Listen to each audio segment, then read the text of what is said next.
taking cuttings from a plant and making another plant from it. I'd never really done that before, but learning how to do that and propagating on.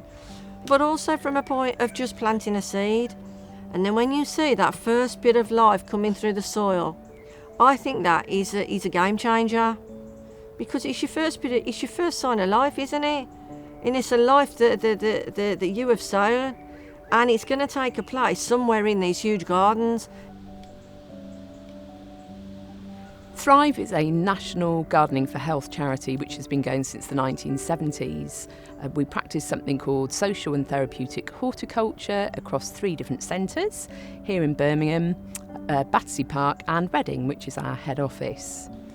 Social and therapeutic horticulture is an approach which has multiple benefits to a wide range of people with long-term health conditions and disabilities, mental health conditions, and people who are lonely or isolated in some way. And it has many different areas that it has a positive benefit on.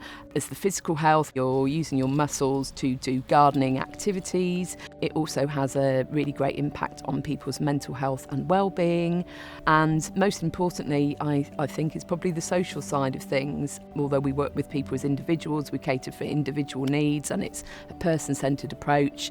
Everything is done in a group, and it's the social side of things that people really get a huge amount out of. You are actually like one big garden family, actually, really.